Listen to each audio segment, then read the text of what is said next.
Hey, welcome to the Profit Lifestyle for Fitness Entrepreneurs. I am your host, Scott Carpenter. And for today's episode, I was recently a guest on the Business of Strength podcast with Dan Goodman. He's also a fellow gym owner, and he's somebody that's a friend and I've known for quite a while. He's an amazing guy. He had me on his podcast recently for an interview because I will be a guest speaker at his event coming up in Scottsdale, Arizona by me this September 18th to 19th. So really excited to speak there, a little bit about high ticket, but also about what to do with the profits of your gym to start turning it into indestructible wealth, which is a topic that is important for all business owners to learn how to do. Hope you enjoy the episode. And also, as a speaker, I have a coupon code for $250 off these tickets to this event. It'll be in the show notes, but if you use Carpenter 250, that's Carpenter with a capital C and then 250 the number, and you can use that at bosretreat.com for Business of Strength Retreat, bosretreat.com. You'll get $250 off of your ticket, and I would love to see you there in person. So enjoy the episode. Welcome to the Profit Lifestyle for Fitness Entrepreneurs podcast. My name is Scott Carpenter. I am a personal trainer turned multiple gym owner and investor who's already been through the rock bottom and near bankruptcy in the fitness business. But I've been lucky enough to come out the other side and have turned the profits of my fitness business into indestructible wealth. I'll be sharing the no bullshit strategies, tactics, and advice to win big in business and in life.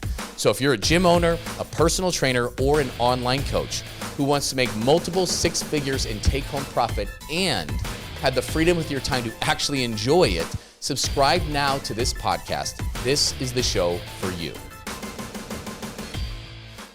Scott Carpenter, welcome to the Business of Strength podcast. This is a long time coming. I'm super excited to have this conversation.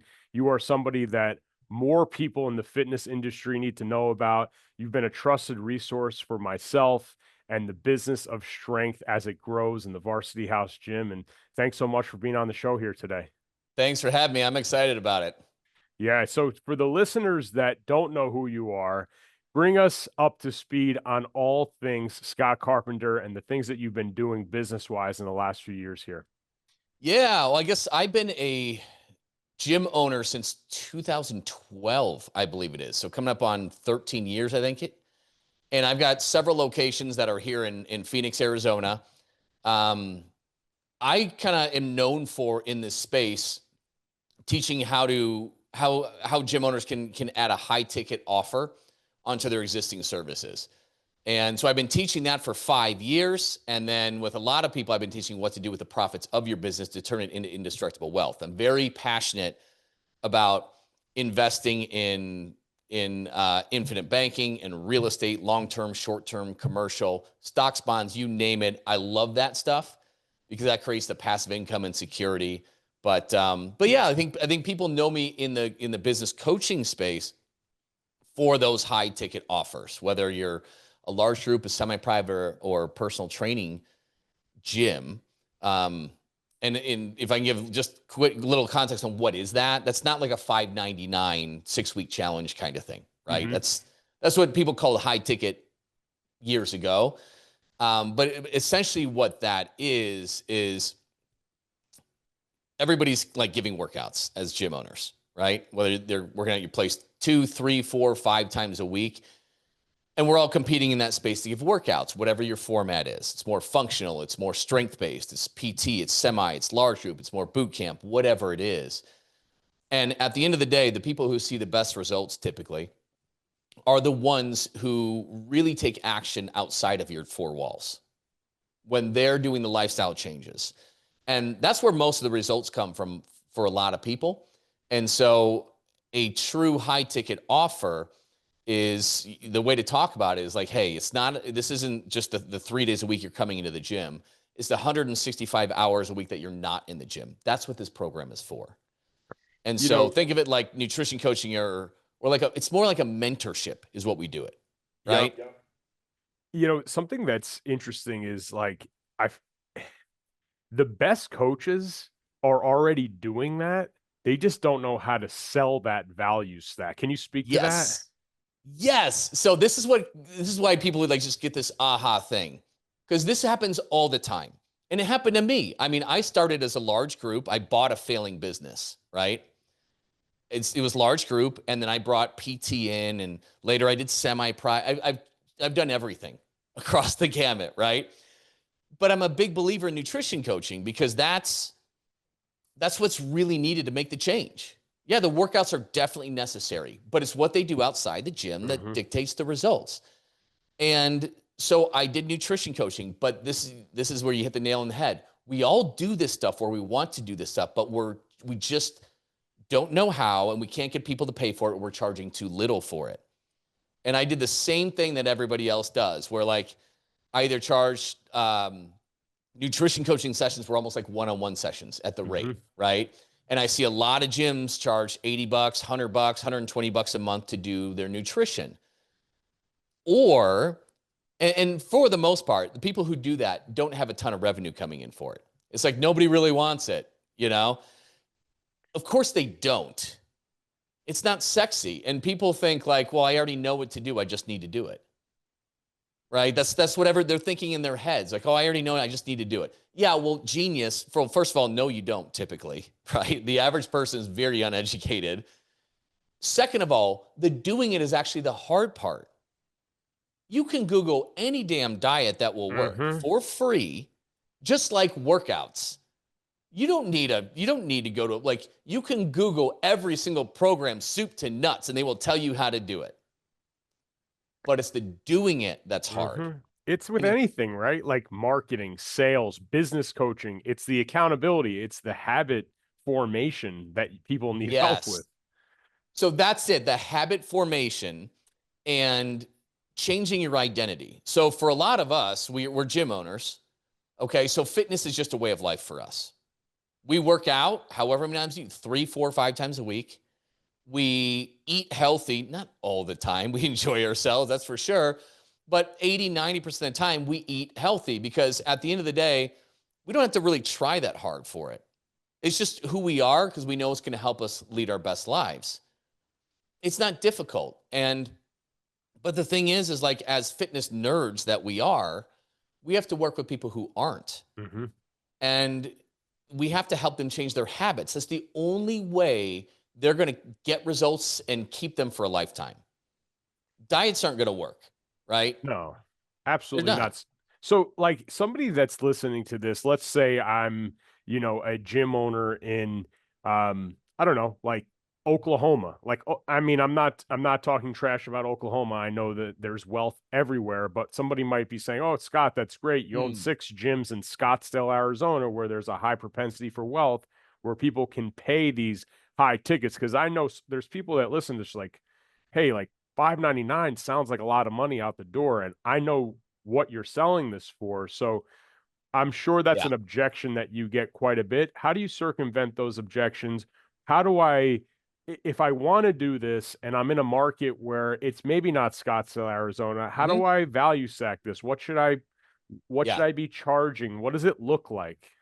Yeah. And this is where I've had the experience of working with people in, I don't know, probably 30 or 40 out of the 50 states, Canada, UK, Abu Dhabi, Australia, New Zealand, all over. Cool. And in totally different markets too. So yeah, Scottsdale, Arizona, a lot of disposable income. But you take a look at like CrossFit Ruston, like Lauren Dervloy owning CrossFit Ruston in Louisiana. I don't know what the median income is now post-COVID, but I worked with her before all the inflation, maybe 2021, something like that. The median income there was under $40,000. And she did $18,000 in new business in her first month. Wow. She previously had like large group rates of 120 a month. Nutrition coaching, she was doing like 80 to 100 a month. So she just was burning candles at all ends when you think of servicing all that, and she just could not get ahead.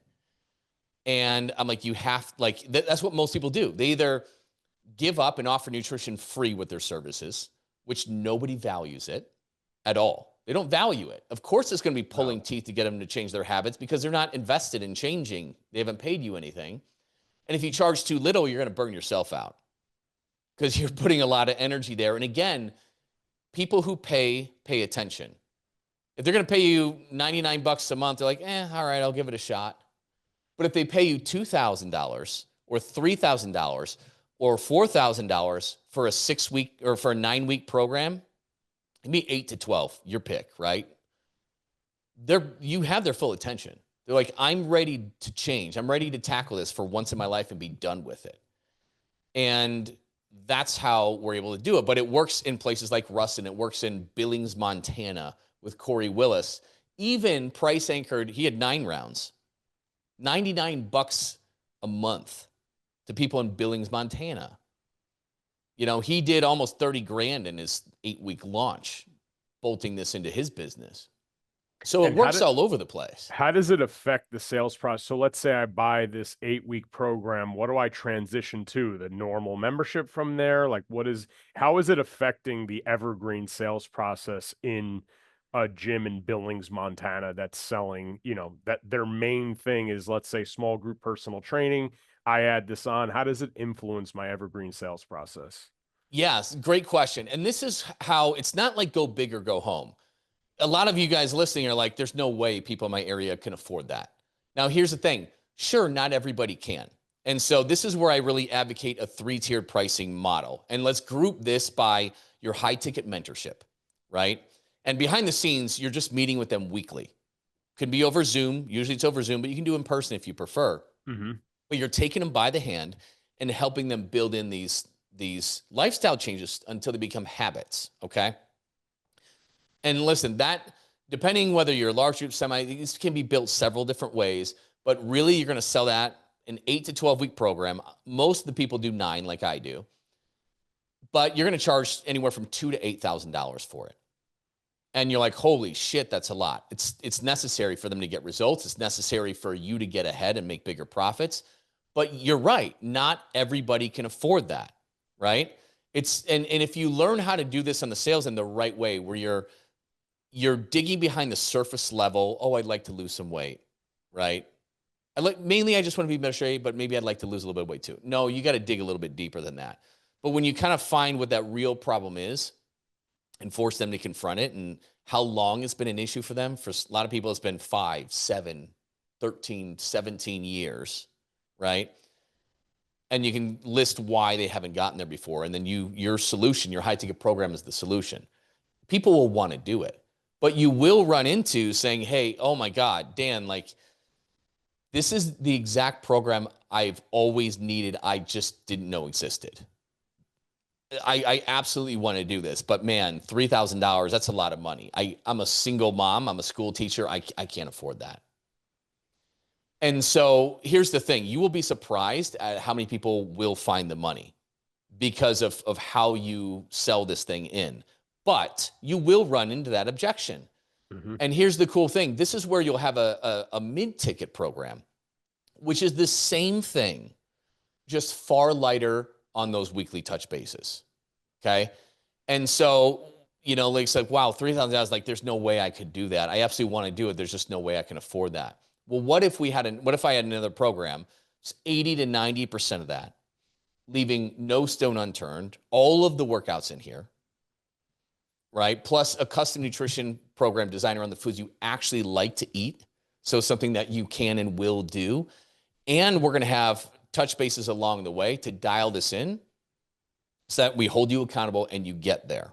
We're going to have everything, no stone unturned to get there. But that program is only Y dollars, right? Mm-hmm. That could be, it really depends on how you want to loop it into your other stuff. That program could be $7.99, could be $8.99. It could be whatever, $100 a month or a week. It just depends on how it fits into your model, right? And then listen, if they're not interested in all that, or it's just way out of their budget, let's just get you started with the workouts. So you kind of have high, mid, and low. Your high is your mentorship, which should include your executive program, which should be 6 to 8K too. We don't have to get to that, but then you'll have your step down mid. And at the very least, you'll have your workouts only, which at that point, because you've price anchored so damn high, it'll look like you're giving it, it'll look so much less. It really does. Like, I just thinking about us, speaking out loud, like our price anchor is just the most frequency of our training programs. Yes. And we're layering in nutrition and habit building within our Facebook page, within our emails. Our coaches are trained up. We have an on-staff nutritionist, but it's just so funny. Like, if we just had the executive program on the price sheet and it piques somebody's interest, I'm sure people would buy it. I'm sure people would buy it. Absolutely. And that's what Yeah. we call like the G-Wagen offer, Yeah. right? So Mercedes, you can get, there's three types of buyers, right? Some people just want the best dollar for money, whatever, right? You can get a baseline Mercedes SUV for 42, 43 grand. Most will opt for a bigger one with a better engine and better options, right? And they're probably selling around the 70s is probably their midpoint. But then there's the G-Wagons, which will retail. They'll start at like 230. They sell above MSRP. You have to get on a list to buy them, right? And ironically, they're the easiest ones to sell. Your G-Wagon, the G-Wagons, there's a waiting list on them. They sell above MSRP, and the people walk in and they just want to build it and do their colors and bam, yes, get me on that one. They're the easiest ones. And the point is like, we treat everybody the same. Some people just want the best. And I'll give you a good example of this. Taryn, badass gym owner in Canada, CrossFit gym, right? She has a lot of large groups. She also did semi-private / overlapping PT. And she really wanted to make big jumps. And so taught her high ticket. She exploded out of the gates. And then she really pushed the envelope in what she could charge too. And she had a business owner. She's like, I'm going to crush this. Shannon Logan, another gym owner, was pushed the needle and sold a 9-week program at $7,000. Taryn's super competitive. She's like, I'm going to ask for $8,000. And so she signed this guy up at $8,000 for a 9-week program. 2 weeks later, and the only difference on her G-Wagon offer was we have them drop ship 2 meals a week to them, covering lunches and dinners. For her, these can all be built in different ways. And there's a company that I can get you wholesale discounting at. It's great. They're fantastic. You totally take out the margin of error, right? But in her executive offer, she actually just did it where she's the one doing the mentorship instead of somebody on her staff. And she charged $8,000. 2 weeks later, she upgraded his wife at the regular one, $4,000. And then a few weeks later, when she handled the renewals the right way, she got commitments for a year, okay, on this. That was over $90,000 from 2 clients, one that turned into 2. So $90,000 in revenue. Do you ever see, like, from a fulfillment standpoint, people do so well with this that they have trouble with the fulfillment? Because that's where my head goes, right? Like, we're at scale now where it's just in my head, I'm like, man, like, this sounds great, but I have, let's just say you're a listener that has 300 members. Mm-hmm. And that's real, like, yeah, how do I absolutely. fulfill this? And you're exactly right. And so working with Mike Dragovich right now. So he's in suburbs of Chicago. He's exactly in that position. So what I encourage people to do with that is that, first of all, the great thing is like be a peek behind the curtains on it. You sell this, okay? And you can sell it to your existing people. There's a lot of people who are ready for more than just the workouts and to really go after this. And so there's a way to open up conversations and kind of cherry pick some of those people who are ready and bring a case study offer to them to do this mentorship. And you can just crush it with it. So he's already sold 28 grand in his first 3 weeks before we've officially done the actual launch play, which is awesome. But what we're going to do is cap it. So if you're in that thing, first of all, find out who is going to deliver the mentorship. Peek behind the curtains. It's one-on-one onboarding session. Takes it 60 minutes, okay? And the weekly touch bases are budget for around 20 to 30 minutes. Maybe 30 for your first couple, then it can go to 20. That's it. Does not have to be in person. It can be completely over Zoom. And in fact, I have multiple locations, right? I have one person that handles the majority of it virtually. I've never even met her in person. So that's pretty cool. It's crazy. And, but yeah, so it's like budget 20 to 30 minutes, budget 30 minutes to be safe per person per week. And you can have somebody on staff do it. You could do it. But here's the thing. If you have capacity, that's fine. Give yourself a capacity so you don't like screw something up, right? Because you have to learn how to get good at fulfillment and renewals to get them to commit to a 12-month on EFT on this high ticket then. So you can lead with, I'm only taking 10 people on right now. And you can be legit to that. You know what I mean? Because you can lead with that. That's how you interact with the people that would be good fit for this, that are existing members too. It'll help you sell it to new people on the front end as well when you have a capacity. And that'll let you get comfortable with it, right? Get used to it, practice how to renewal and flip it into a year on EFT without, taking on too much work. Right. I listened to this too, like, and I know we've spoke a lot off camera about it. And to be honest, we have yet to do it. We've done some things to plus our 6-week transformation, which made it more expensive, which was like our bastardized way of running more of a high ticket front end offer. We just raised our 6WT by 20% and value stacked a couple of things that we're talking about. But I love the idea of, this could be, go against the grain a little bit, but I love the idea of somebody that's listening to this by saying like, hey, Scott has a point here. And the trial and error of saying, hey, I'm going to take 10 people and this is what it is. You hang it out there for a select crew of people, both internal and external.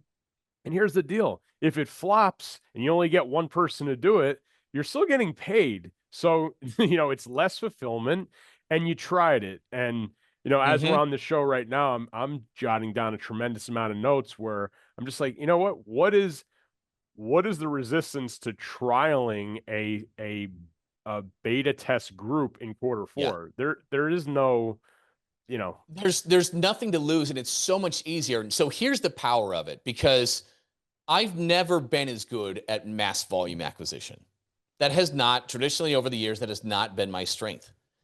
And markets are very different. In some markets, it's easy to drive volume. In other markets, it's hard, right? Because you've got your huge flagship location, right? Sometimes that's not duplicable everywhere.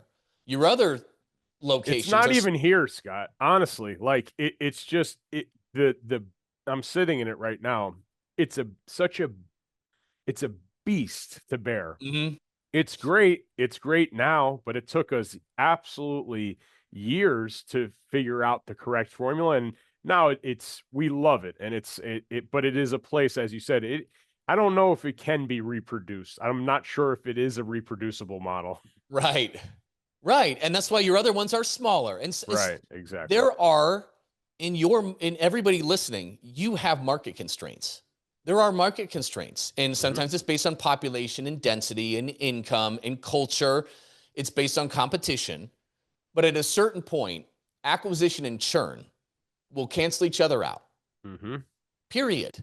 And acquisition is getting more expensive. It is getting harder. I think we all know that. But they will cancel each other out, and you won't be able to grow past a certain point. And if you're not making the profit that you need to, sometimes the easier way than trying to go more members, sometimes the easier route is, hey, out of the people who need and want more and are willing to pay more, let me have a different offer for them.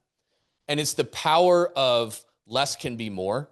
If you signed up 1 to 2 high ticket clients up a month and you renewed them 80 to 90% into a 6 to 12 month EFT, you'd make $100,000 more from just a handful of people.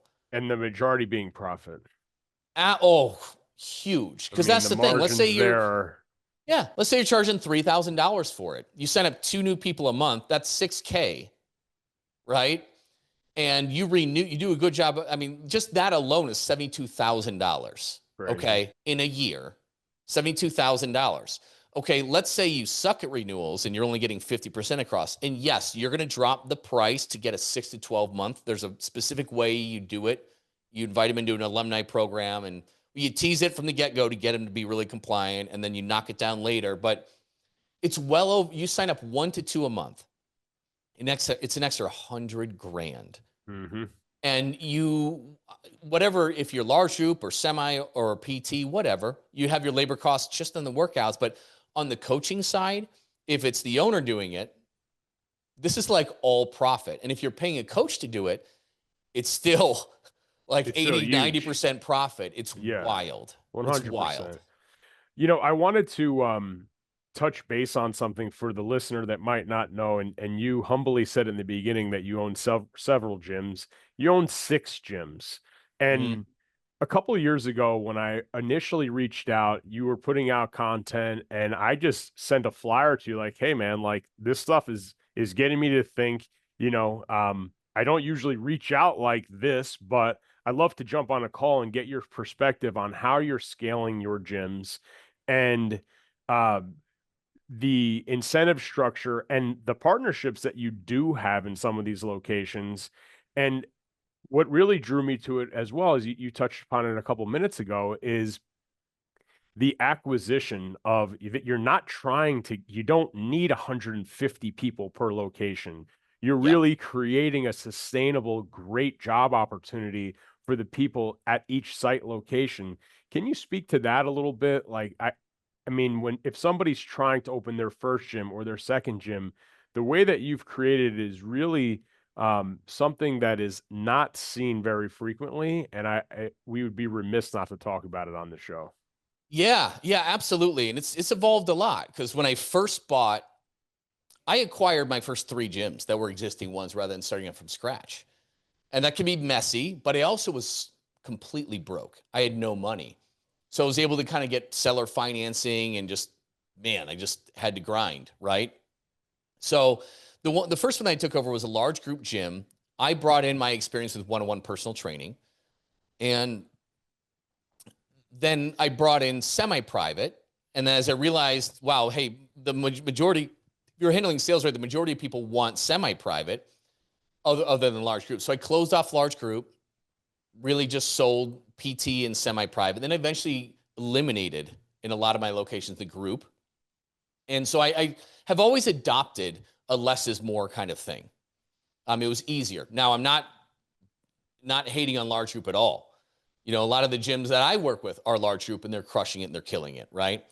But I realize like for me, it's a lot easier to need fewer people that value me way more and pay more. And they're easier clients. I think we all know that the people that pay the least are the biggest pains in the ass. They have the most 100%. requests. They Oh, want the yeah. most exceptions. They're the first ones to point out how much money they spend, even though they're at the very bottom of the list, so on and so forth. Meanwhile, at the other end of the spectrum, the people that are paying $900, $1,000 a month for the last 9 years are the ones who appreciate us the most, complain the least, easiest to satisfy. And it's like, man, if I can just attract a few more of those, shit's a lot easier, right? Now, I didn't know how to position the rest of everything in the high ticket stuff, but with PT and so like once I got rid of large group, I ran with PT and semi-private for a very long time. And then what happened was out of necessity, I had to train multiple PT people at once. I remember at my Desert Ridge location, it was the perfect storm where, management mistake, not requesting off. Everybody was off at the same time, right? And so I remember distinctly there was Kent and there was Chris. They've been training at the same, I think it was 5 a.m.s or 5:30 a.m.s, 3 times a week for a year or two at this point. I'm like, hey, listen, I've got everybody out. Do you mind if I train you train you at the same time? Like, oh, of course, not at all. You know what I mean? They were right next to each other for years doing this. And then what I realized, it's a better experience.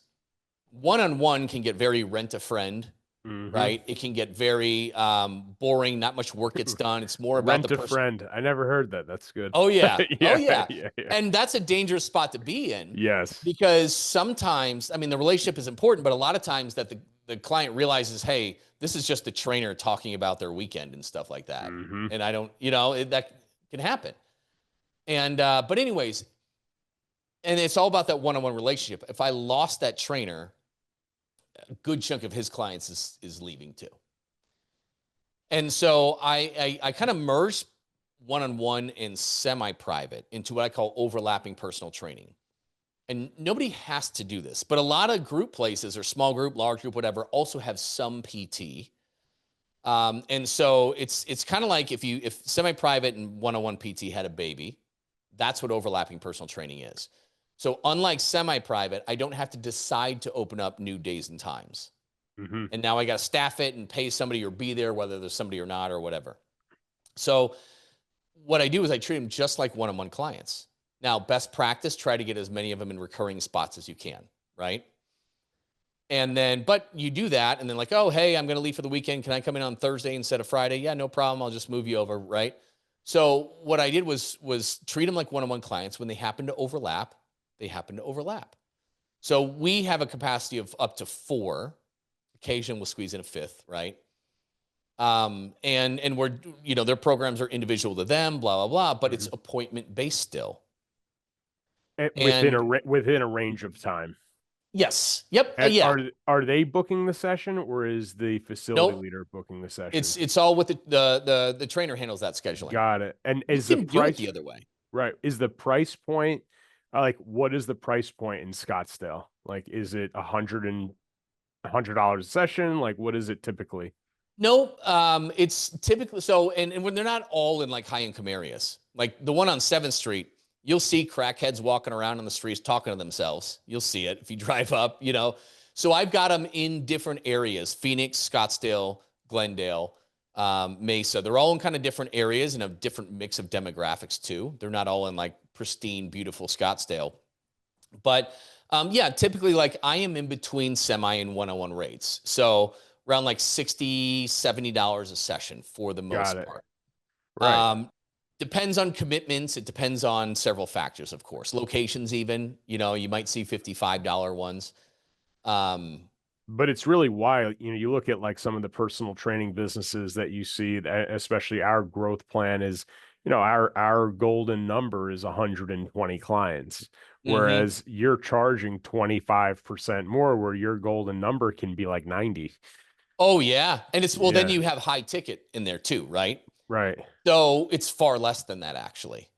Right. What is it 70 people, 65? Oh yeah. 70, we're cranking at 70. Yeah. That's amazing. Yeah.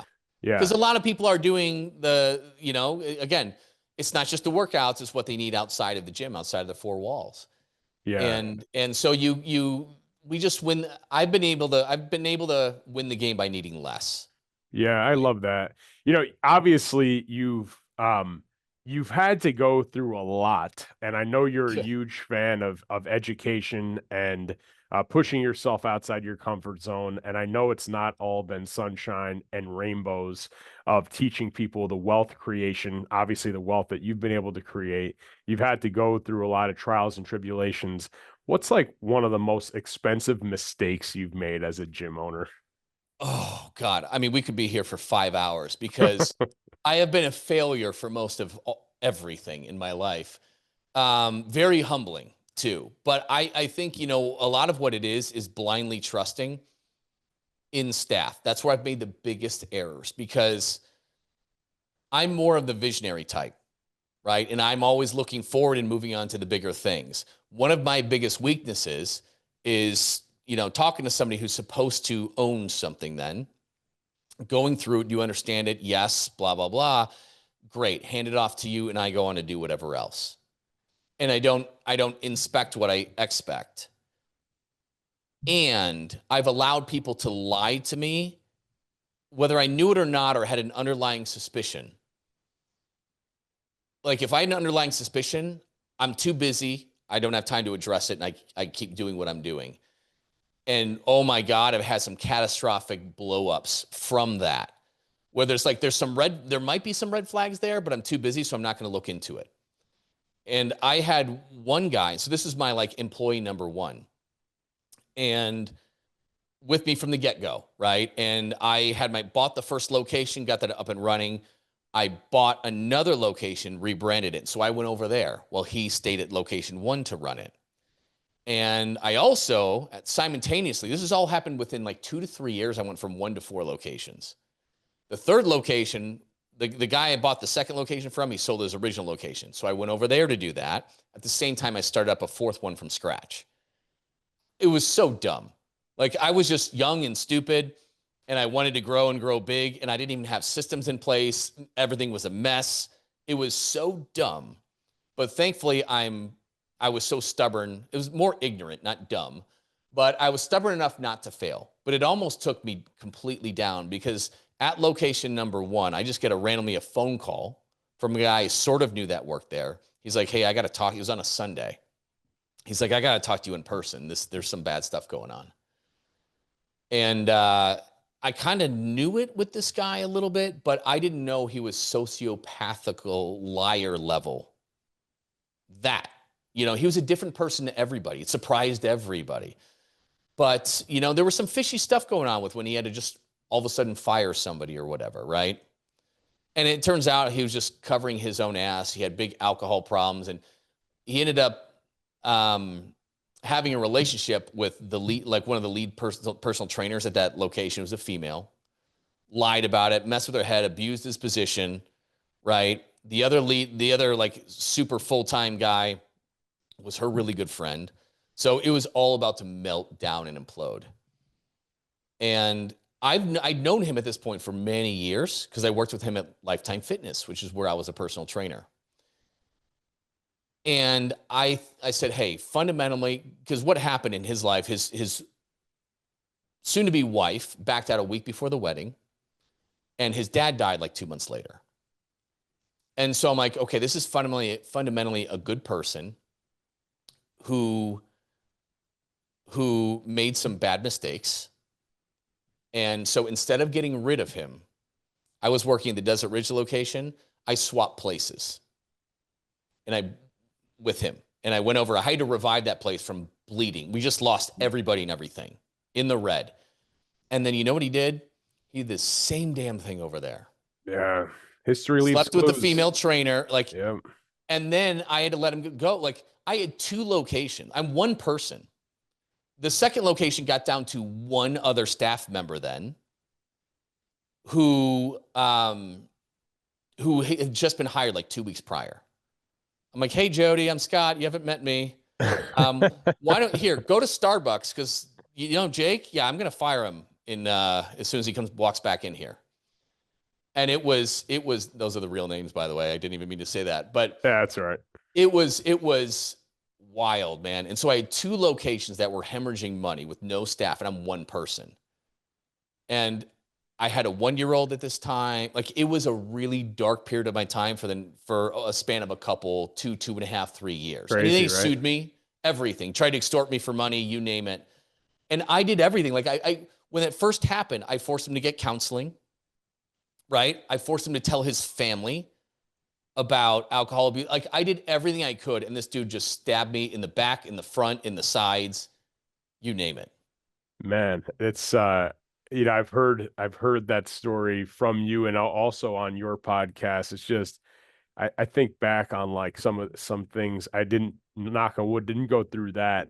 But I mean, just some of the stuff that the trials and tribulations that you have to go through to get to this point, like now that you've made it through to the other side, if somebody's listening to this and they're like, you know what, like I want to start a gym, and how do I avoid a situation like that? And I literally got an email this morning like, hey, I'm starting a gym. Like 2 emails came through like, hey, this is my offer, and the other person's like, hey, I need to hire somebody. They're literally in their like, blaze of glory, like so excited starting their first gym. Yeah. What's something, and I know they'll both listen to this show, if you're starting a gym from scratch, Scott, what do you have to be wary of? Like, what's a system that is like locked down day one? System that's locked. Your prices and offers have to be locked in day one. They have to be, because man, you will regret certain mistakes. You're like, man, I mean, because those are the ones that will stay with you for a long time. Like people will even they will do the grandfather thing, right? Where they'll do their thing and they promise it forever. Well, forever is like 9 years down the road. Yeah, it could be. When your money's worth half of what it was after like COVID, take for example, and then your whole model has changed too. So you got to be very careful about your promises and commitments to the first people you sign up, and making sure your model is winnable. So many gym owners are struggling out there because they're only profitable if everything works out perfectly. Mm-hmm. And it's the combination with their rent and their this and their how they're paying their payroll. So it's not prices and offers.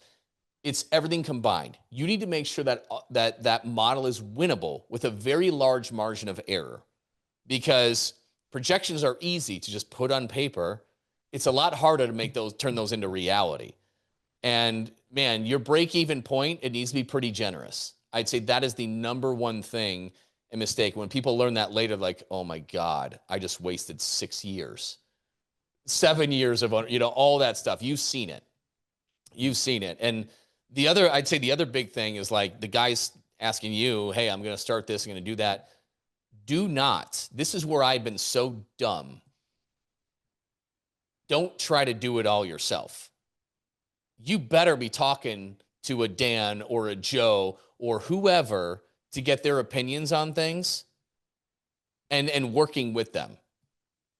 And I fought that for a long, I don't know if it was ego or I was just scared or I doubted. I'm a skeptical person is what it is. I feel like a lot of people out there are snake oil people or this or that. And then I justify by, I can figure this out myself. Sure, it's just going to take me a decade to do it.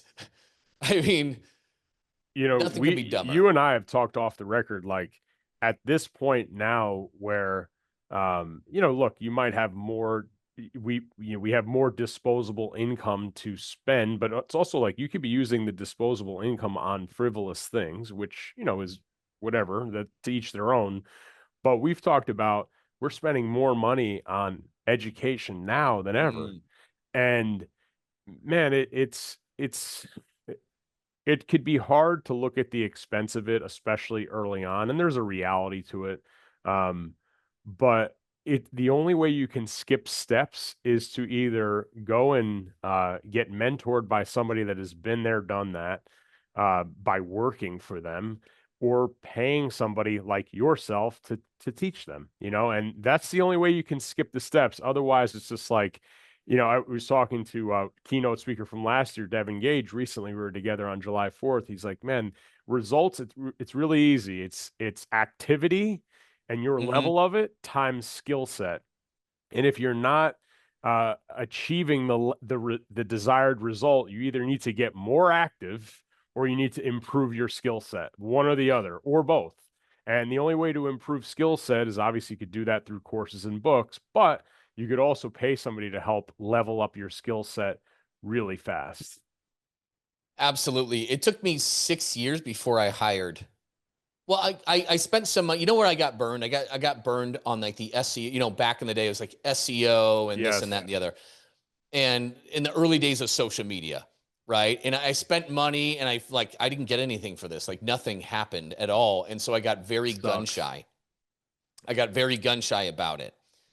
And that led me, hopefully we don't have a break in our internet connection right now. Can you hear me all right? We're good. I got you. All right, I got you. We're good. Okay. But it led me to be very gun shy, and I'm a skeptical person, right? So I shied away from it until I think it was year around 6 in business. I finally did my first like mentorship program. And it wasn't like I grew in so many different ways rather than just the obvious one. Yeah, it's not just gym ownership. 100%. Yes. 100%. Here's what I always say. The things that will hold you back most in business and life are the things that you don't know about. Therein lies the problem. How the hell do you learn what you have no idea exists? You have to be around the people that are doing this, that are learning, that are growing, that are living this stuff. It's a great point. Speaking of, and I know you're going to be talking about this at length in Arizona at the annual retreat on September 18th and 19th.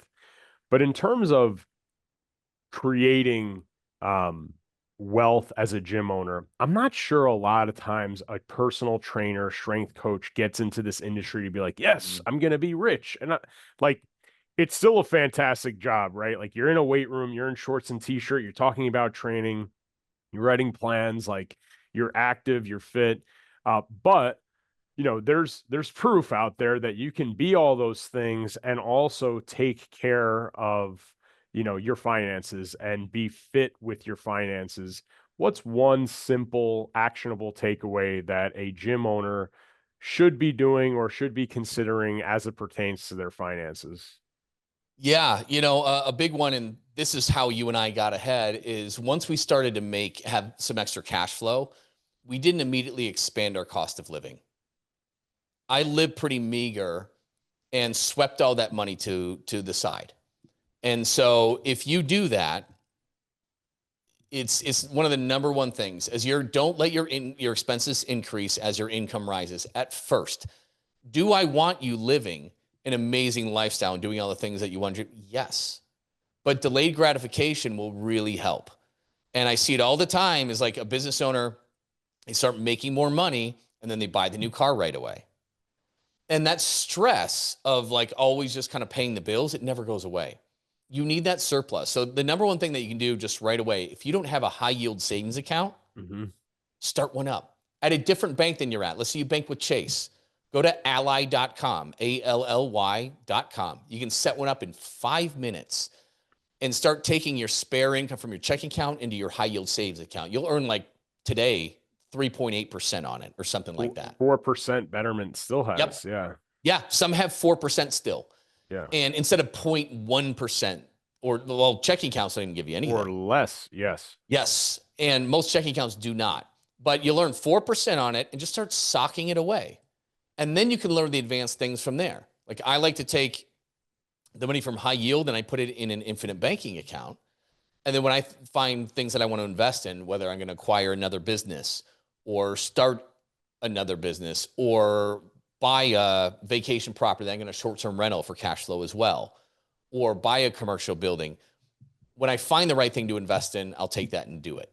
But for now, man, just don't buy the $50,000, $60,000 Bronco as soon as you start making more money. You're never pulling out of the rat race. And yeah, I do have nice things now, right? I've got a 5,200 square foot home and I've got these things, but I waited. And what I did is I invested the money into investments that would yield me passive income that then pay for all these expenses. So how long do you wait? Like, I think that's a tough question where it could be a question where it's just like, how do I know I'm at the level to go buy the Bronco or move from an apartment and buy my home? Like, how do you know, like, what is there a set point? I know I'm sure it's different for everybody, but if you were given some advice to what the set point should be, what's your recommendation? Yeah, it is unique because cost of living is obviously a lot different. And do you have kids? Do you not have kids? All that stuff. So a lot of it is just, hey, let's lay out 4 levels of lifestyle budgets. One is your current lifestyle budget, writing out those expenses and seeing what those are on a monthly basis, right? Because the idea is, can you sweep an extra $500 into a high yield savings a month, right? But figuring out what that is, it's also nice to see your BAM, which is your bare ass minimum. If things got tight, what's your bare ass minimum to get by, right? That's also nice to see. And because that's a good goal to hit with passive income. Could I get passive income covering my BAM eventually? That's awesome. You're technically financially free. But what's your current lifestyle? And then what's a little bit of a comfortable lifestyle? So maybe you do upgrade your car. Maybe it is buying a house or upgrading your house or moving into a 2-bedroom from a 1-bedroom if that's where you're at. Everyone's in different stages of life, right? But hey, man, things would be pretty sweet if I got there. So I don't want you to immediately jump from your current lifestyle to your comfortable lifestyle. Okay. And then there's the 4th one is your profit lifestyle. That's for like, you're living the dream, baby. Right. But it's great to like write out all those expenses and what they are and see where you're at. And I do want you moving from your current to more of a comfortable one, but not until you're sweeping money aside, right? And not until you're making some investments in some way, shape, or form. And those should be automatic. When you say sweeping, like I think sometimes every month automatic as a bill. Yep, exactly. There's 2 ways to do it. It's like, you have your automatic. And then what I did as I started to make more money, I gave myself a lifestyle budget. It was X thousand dollars a month from my business to my personal checking, right? Anything that I made above that, I'd sweep into the high yield savings and start doing more and more and more. So I pretended like I wasn't making more money from a Right. personal lifestyle expenditure. It takes a lot of discipline to do that. And one thing, like I know with Betterment or Ally, you can set it up as a bill direct Yeah. from your paychecks or however you want to do it. Yeah, absolutely. No, that's great. Absolutely. And so pay yourself first. You've kind of heard that. It's kind of like that. Yeah. And give yourself a budget. I'm going to transfer this amount. I still do it to this day, right? Now I do the advanced stuff as a business owner. I am an S corp to pay myself a low W-2, so I don't have to pay self-employment taxes on the rest, but I have my low W-2, and then I have my automatic from business into checking account for my draw. And I live on that. I budget on that. Everything else sweeps and I invest. Yeah. And then over time, I increase the amount that I'm paying to myself too, as it's stable. You helped us with that. We switched that last year per your advice, which has been great.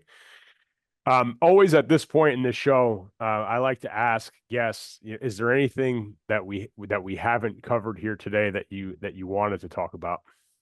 Oh man, put me on the spot there. Dave Tate did that to us when we were out there for the table talk. I'm like, man. And Yeah. he really got me the first time. I was like, holy shit. The second time I was more prepared, but I love asking this question because I think you get a lot of honest answers. Yeah. Yeah.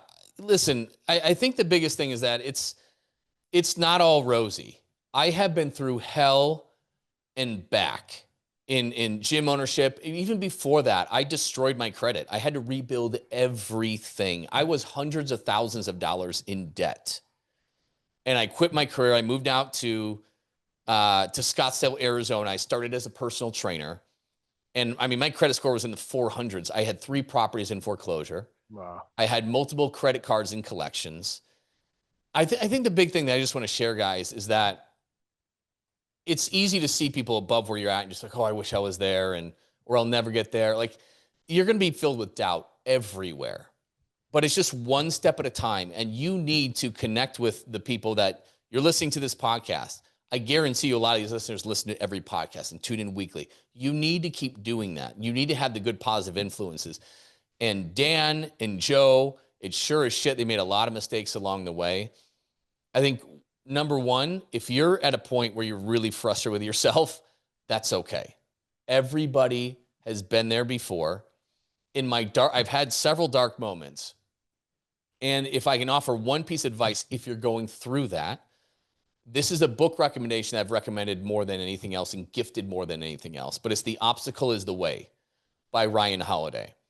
And when I was going through my dark periods where I'm going into work at 4:15 to get there for a 4:30 client in the morning, 5 days a week. His name was John. He's dead now. He was a horrible human being, but I couldn't afford to fire him because I needed the money. Like, he's just insane. Like, I was going into work at 4:15. I wasn't getting out till 7 or 8 p.m. I was working Saturdays and Sundays while trying to marry my wife, while raising a 1-year-old. It was horrible.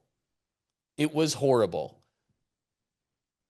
So I don't want to be up here preaching like, oh, it's just so simple and all you got to do is X, Y, and Z. This is going to be hard. Expect it to be hard. Play the game so it's easier. Learn from the people who've already made the mistakes. But man, if you're struggling out there, it's one day at a time, one step at a time, and you can do it. My saving grace was that book. I read it like 5 times and listened to it when I was going through my hardest moments. And then it was the moments on a couple podcasts where very successful people were talking about their hopeless, their biggest mistakes and the points in time when they were hopeless. It felt like a total failure. That got me through it. And that's awesome. Even if you're doing well and you're stuck and kind of getting frustrated because you realize I have more to grow, I'm just not really realizing my potential and I just don't know how to grow past it. Hearing those things helps because you can bust past that plateau. And that can be just as frustrating as when you're really eating crow too. So yeah, that's awesome. Scott, I mean, I'm here with a notebook. I took down, as always, when I speak to you, pages of notes. I got things that I need to consider and take action on. And, for people that want to learn more from you, where can they find you? Yeah. Facebook is, Scott Carpenter. On Instagram is at Coach Scott Carpenter. I'm in the middle of kind of a rebrand, with all that I do in business and wealth. But if you go to theprofitlifestyle.com, you won't see a lot of the gym business stuff on there, but you'll see more of the wealth building. You can find my contact and email, or Scott at The Profit Lifestyle works as well. So don't be shy to send me a message and just ask for a book recommendation or this or that. It's not a big deal. I read all the mail. So I'd be happy to hear from anybody listening. Awesome. Well, Scott, thanks for being on the Business of Strength, and I'll see you next month. Thanks a lot, Dan. Listen, if you're stuck and could use some advice in your business, whether you're just starting out, a veteran in the business, or expanding online or into multiple locations, you can hop on a free call with us to pick our brains at ptlegends.com/one-on-one call. You can see that in the show notes. That is with numbers. Chances are we'll be able to help you get some clarity on what you need to do specifically in your business to get to the next level. It's not a sales call. We'll connect you with the right resources to help you solve your problems. But if you want to learn more about working with us, that's cool too. We can share that information should you want it. So book your call now to get out of the rat race before your week consumes you, which is easy to do at ptlegends.com/one-on-one call. That's with the number 1 on the number 1 call. You can find this in the show notes. See you soon.